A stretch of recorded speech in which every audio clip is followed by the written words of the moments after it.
2025 भर्तियों का वर्ष आज ही सुनिश्चित करें अपना सिलेक्शन और डाउनलोड करें तैयारी कर लो ऐप। आज के विमान हादसे की घटना के बाद जिस तरह दुखों का पहाड़ उन परिवारों के साथ साथ गुजरात और पूरे देश और जहाँ के विदेशी यात्री थे उसमें सबके परिवारों पर जिस तरह ये केयर, हम तो यही कहेंगे ईश्वरीय शक्तियाँ थी जो बचाती या ले जाती है। निश्चित रूप से कई कमी खामियां हो रही जिसकी वजह से आज ये दंश झेलना पड़ा सबको दुख का। लेकिन इस समय हमने आंदोलन हमारा पुराना चल रहा है और हमने यहाँ शोक व्यक्त किया सब लोगों ने। यहाँ फर्स्ट ग्रेड की एग्ज़ाम डेट आगे बढ़ाने के लिए और RS मेंस 23 की जो प्रक्रिया अभी तक पूरी नहीं हुई और 24 आयोजित कर दी, तो इसको RS की तिथि आगे बढ़ाने, दोनों मांग के साथ SI भर्ती रद्द करने और RPSC पुनर्गठन की मांग को लेकर जो लंबा धरना 50 दिन से ज़्यादा हो गया, ये धरना चल रहा है। इसमें हमने बाकी सारे आयोजन रद्द कर दिए। हमारा स्पीच भी नहीं होगा, किसी का नहीं होगा, नारेबाजी नहीं होगी। मैं पुनः सरकार से मांग करता हूँ कि इन बच्चों की तकलीफ को देखते हुए आप लोग फर्स्ट ग्रेड एग्ज़ाम की तिथि ये 3 महीना या 2 महीना जैसा भी चाहते हैं ये बढ़ाई जाए। उस समय आपका UGC नेट का एग्ज़ाम है और RS 23 पूरी होने के बाद ही 24 की भर्ती को चालू करें। भी RPSC के सफाई की आवश्यकता है, जल्दबाजी में एग्ज़ाम मत करो। ज़्यादातर चोर अभी अंदर ही बैठे हैं, मेंबर और दूसरे कर्मचारी, तो सफाई करने के बाद ही अगर एग्ज़ाम कराएं तो ज़्यादा अच्छा होगा। ये हमारी पार्टी की और हमारी सबकी मांग है। हम 2 दिन पहले भी कहा था, कल भी कहा था और आज फिर भजनलाल सरकार से मांग कर रहे हैं कि आखिर आप क्या चाहते हो।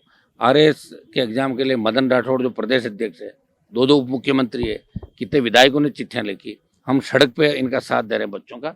तो भजनलाल जी इतने जिद्दी मत बनो। ये राजस्थान के बच्चों कई संघर्ष और इनका वोट था जिसकी वजह से BJP सत्ता के अंदर आई। सारी बातें आप भूल गए। इन बच्चों को इस तरह सड़क पर नहीं बैठना चाहिए। इन बच्चों को आपकी वजह से सड़कों पर आना पड़ा। ये अभी टाइम है इनकी तैयारी का, ये जाके कंपटीशन की तैयारी करें। तो मेरा आग्रह भजनलाल जी से कि भजनलाल जी आप अगर कहीं सुनते हो हमें सोशल मीडिया और उस पर, तो आप इन बच्चों के फर्स्ट ग्रेड के जितने बालक बालिकाएं, आज तो खून से इन्होंने लिख के दिया सारा, तो आज की तारीख में अगर खून से कोई आदमी लिखता तो सोच लो कि वो कैसे पीड़ा व्यक्त कर रहा है सरकार के सामने। इस सरकार में संवेदनहीनता है, संवेदनशीलता नहीं है। अगर संवेदनशीलता होती तो मदन राठौड़ जी के जाने के बाद कुछ नहीं बचता। और 2 उप मुख्यमंत्री जब लिख रहे हैं तो आखिर ऐसी कौन सी मजबूरी है आपकी कि RPSC का आप एग्ज़ाम RS का रद्द नहीं कर रहे हो। तो हमारी ये मांग है और इस दिशा में अगर आपने कुछ नहीं किया इन बच्चों के लिए तो कल हम नए सिरे से इस आंदोलन को लेके जाएंगे, सरकार पर दबाव बनाएंगे।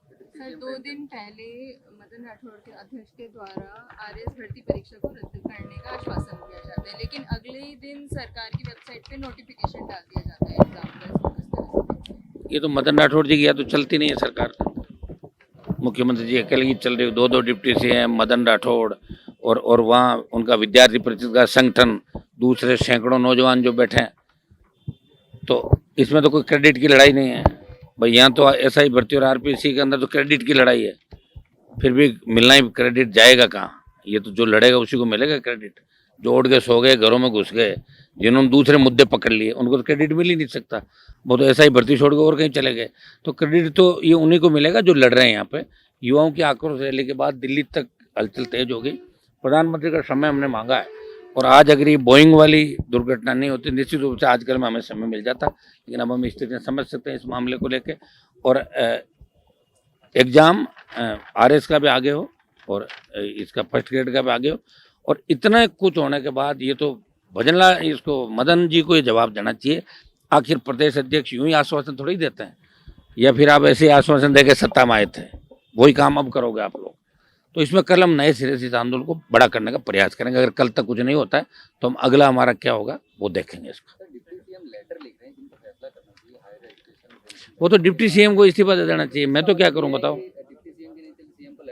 डिप्टी CM तो दौरे को लेकर रो रहे थे। पहले एक डिप्टी CM को भजनलाल जी ले गए, दूसरा कह रहा था मुझे साथ ले जाओ, तो अगली बार उसको भी ले जाना पड़ा। वो तो अपनी विदेश यात्रा उससे हमारा सेक्रेटरी लगा, उसमें ही घूम रहे हैं। पता नहीं डिप्टी CM का पद क्यों बनाते हैं, ये तो है ही नहीं संविधान के अंदर। उनकी फीलिंग भी आने लग जाती है। आधे लोग उनको कहते हैं धीरे से डिप्टी मुख्यमंत्री जी, तो होता है मुख्यमंत्री नहीं होता, डिप्टी CM है ही नहीं कोई। उनको मंत्री बनाओ वापिस, डिप्टी CM का पद हटाओ। ये है ही नहीं संवैधानिक पद। ये तो जबरदस्ती उप मुख्यमंत्री कब कब काम करता है बताओ मुझे। मैंने तो कभी काम करते नहीं देखा लोगों को। और आपको चार्ज देना होता है हाथों हाथ तभी दे दो। अभी तो मुख्यमंत्री स्वस्थ है हमारे, उप मुख्यमंत्री कहाँ आवश्यकता है। ये तो विदेश के दौरे को लेकर लड़ रहे हैं। और एक डिप्टी सीएम पे तो क्या क्या आरोप लगे आपको पता है, मैं कहना नहीं चाहूँगा, कल बात करेंगे इस मामले के अंदर। तो कौन तो डिप्टी सीएम को मान रहा है, उनको खुद के अंदर भी अगर स्वाभिमान है तो खुद ही सत्ता छोड़ दे, ताकि लोगों के अंदर ये हो जाएगा कि कोई स्वाभिमानी लोग भी बैठे हैं। अरे उनकी चिट्ठियों का असर नहीं हो रहा है। मदन राठौड़ खुद जा रहे हैं प्रदेश अध्यक्ष से, और वो ये भी कह रहे हैं कि तुम आरएलपी की धरने की तरफ मत चले जाना तुम कहीं भी। ये तो मैं बैठा हूँ, कम से कम आवाज़ तो उठा रहा हूँ। मदन राठौड़ जी फोन थोड़ी उठाएंगे अब। तो मेरी मदन राठौड़ जी से भी मेरी अच्छी दोस्ती रही है पुराने ज़माने के अंदर। तो उनको कहना चाहूँगा, मदन जी जब आपके हाथ में ही नहीं हो तो क्यों आश्वासन देते हो आप लोग, फिर लोग आपको भी मजाक का पात्र मानेंगे। कम से कम वही बात करो तो भजन लाल जी होने के बाद आप कह सको। अपने आप आश्वासन क्यों दे रहे हो, या भर्ती रद्द कराओ आज।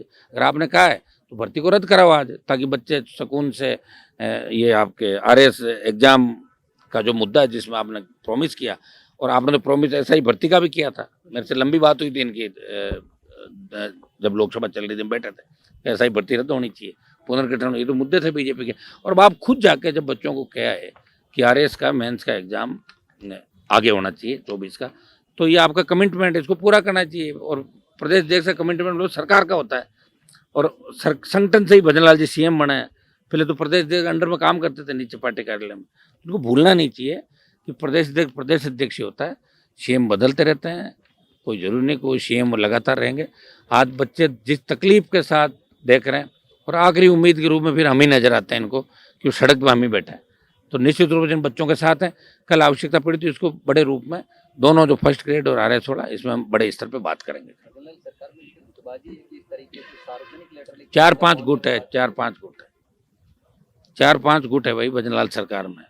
संघ के भी 2 गुट है, एक अलग से भेजता है कागज, दूसरा अलग से भेजता है। एक दिल्ली से बिड़ला जी अलग भेजते हैं तो प्रधानमंत्री वहाँ से अलग आता है, तो कोई ऑफिस से अलग आता है। यहाँ ब्यूरोक्रेसी के 2 गुट, चीफ सेक्रेटरी शिखर अग्रवाल आमने सामने, एक कमरे से एक सिफारिश आती, दूसरे से और आती। इतने में कोई ब्राह्मण महासभा ले आती तो कोई दूसरी महासभा ले आती। पता नहीं कितने गुट है भजनलाल सरकार के अंदर, उनको खुद को ही पता नहीं होगा। और मुझे लग रहा है भजनलाल की जिस तरह पर्ची आई है उसी तरह अचानक भजनलाल जी पूर्व मुख्यमंत्री हो जाएंगे। तुरंत देखते अचानक बात आएगी कि भजनलाल जी को इस्तीफा देने के लिए बोल दिया। छोटे-छोटे फैसले लेने के लिए दिल्ली से या फिर नहीं जानते नहीं है ना, एक्चुअली एकदम से मिल गया ना सीएम को पद। मान लो आपको मुख्यमंत्री बना था, फिर सोचो आप क्या हो। ये तो अच्छा है लोगों को सड़क पे पीटने निकल जाए तो क्या कर लोगे। आईएएस अधिकारियों को गालियां दे रहे हैं ना कमरे में बुला के, जानते नहीं हो सालों में मुख्यमंत्री हूँ प्रदेश का, और क्या क्या गालियां दे रहे हैं। दे ही रहे हो तो आईएएस आके बोल रहे हैं ना मुझे, वो रिकॉर्डिंग करके थोड़ी लाएंगे। मेरा तो नहीं कह रहे हैं कि हनुमान जी दे रहे हैं। हाँ, मुख्यमंत्री जी ने खुद ने बोला आरएस के बच्चों को कि इसकी परीक्षा पोस्टपोन हो जाएगी, उसके बावजूद भी मुख्यमंत्री ने ये भी बोला था कि जैसे हमारी सरकार आएगी तो बीजेपी ऐसा ही भर्ती रद्द कर देगी और आरपीएससी का पुनर्गठन करेगी और पाताल से भी खोज निकालेंगे। मोदी जी ने बोला था, तो इसलिए तो मोदी जी के पास जा रहे हैं हम कि वो बयान आपने दिया था कि या कोई एआई से बना था बयान, वो चेक तो कराएं एक बार। मोदी जी पूछ लेंगे, मिलेंगे, साहब ये बयान आपका ही है क्या? तो करो फिर रद्द, या बयान से बदलना अपना काम है, कथनी और करने के अंदर अंतर है। ये राजस्थान की जनता जानना चाहती है। कांग्रेस बीजेपी एक है, कांग्रेस को मजा आ रहा है, उनको कुछ करना ही नहीं पड़ रहा है। वो तो खुद सीएम बने में 5-7, उसको उसमें भी सीएम है, 5-7 सीएम है। हर कोई सीएम बन के सोता है कि मैं तो बन गया, ले ली शपथ। ये हालत कांग्रेस पार्टी की है, यही बीजेपी की है। तो ये तो राजस्थान के लोगों को समझना पड़ेगा कि आगे इनको क्या करना है। हम इनके लिए पूरी ताकत के साथ खड़े हैं, बच्चों के साथ हम खड़े हैं, और हम इसमें पॉलिटिकल माइलेज भी नहीं चाहते। पॉलिटिकल माइलेज चाहते मैं भी यूनिवर्सिटी गेट पर जाया था, बुला रहे थे बच्चे, मैं थोड़ी जाऊँगा वहाँ पर। मुझे जब कहा इन्होंने, पहले दिन से मैंने इनको कहा, कल से परसों जब बच्चे कहने लगे कि साहब आरएस का एग्जाम आगे बढ़ाओ, तो हमने बात सरकार तक पहुँचा दी। सरकार को आगे बढ़ाना चाहिए एग्जाम, या सरकार का कमिटमेंट है। और अब भी सरकार अगर आरएस का एग्जाम आगे नहीं बढ़ाती है तो निश्चित रूप से सरकार में जबरदस्त गुटबाजी है।